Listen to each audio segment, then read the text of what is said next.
Katika harakati za kuondoa migogoro ya ardhi, Serikali ya Mapinduzi ya Zanzibar kupitia Wizara ya Ardhi, Maendeleo na Makazi inaendesha zoezi la kutoa elimu kwa utambuzi pamoja na kugawa hati za kumiliki ardhi kwa wananchi katika maeneo mbalimbali visiwani Zanzibar. Akizungumza katika mkutano wa wananchi wa shehia ya Mfikiwa wilaya Chake Chake, afisa mdhamini Wizara ya Ardhi na Maendeleo ya Makazi Zanzibar, Bakari Ali Bakari, amesema lengo la serikali ni kuondoa migogoro ya ardhi inayoibuka katika jamii siku hadi siku.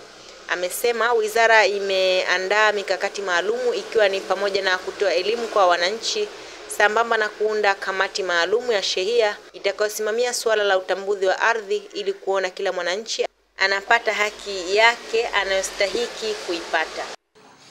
Madhumuni ya kuchagua kamati zile ni kuhakikisha kwamba mipaka inayotolewa na wale wote wanaodai katika maeneo yao wao waweze kuwatambua kwa kuongozwa na sheha wa shehia hii. Kwa hiyo naomba ile kamati ijue kama hili ni jukumu zito iliyopewa baina wao na sisi Wizara ya Ardhi. Kwa hiyo wajue kama tunadili na haki za watu kwenye hili. Kwa hiyo ambapo ni haki ya mtu binafsi, wakiri kama hii ni haki ya mtu binafsi. Lakini kuna eneo la serikali, wakiri kweli hili ni eneo la serikali. Kuna eneo la eka ambalo alipewa mtu, waseme kweli eneo hili ni la eka na akapewa mtu fulani. Lengo tumalize kazi hii kwa usalama, kila mmoja apate haki yake, lakini lile lengo kubwa la kuondosha migogoro ardhi ndio Mratibu Kamisheni ya Ardhi Pemba Faki Ali amesema kuwa utambuzi wa ardhi ni suala muhimu kwa jamii, kwani itasaidia kuweka mpango madhubuti ikiwa ni pamoja na shughuli mbalimbali za kimaendeleo. Hivyo ni vyema wananchi wa maeneo hayo kuitumia vyema fursa hiyo ili kuona lengo la utambuzi wa ardhi limefikiwa ipasavyo. Sisi kwa utaratibu wetu serikalini, eneo ambalo ni eneo la makazi lazima tulipange, zionyeshe barabara zinapita wapi, msikiti utakaa wapi, jaa la kutupia takataka zetu litakuwa wapi, uwanja wa mpira wa kucheza na kutumia katika shughuli zetu mbalimbali.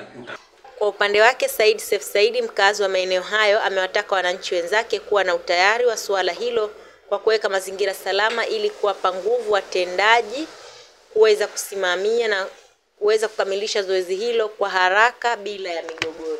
Lakini ikiwa eneo moja itachukua zaidi ya masaa mawili, tutakaanza kulumbana watu wa kwenye mipaka tu, kwamba bwana hapa ni pangu, solution haipatikani, tutafikia wakati hata yale malengo hayatofikiwa. Sasa nilikuwa naomba nitoe tanbihi kwamba wale ambao tuna yale maeneo, kabla ya hili zoezi la wapimaji hawajafika katika yale maeneo, basi sisi wenyewe binafsi tungalikwenda katika yale maeneo yetu, tukaanza tukaekeana ile mipaka, tukaekeana sawa, ina maana ikaje kwa kunarahisisha kazi.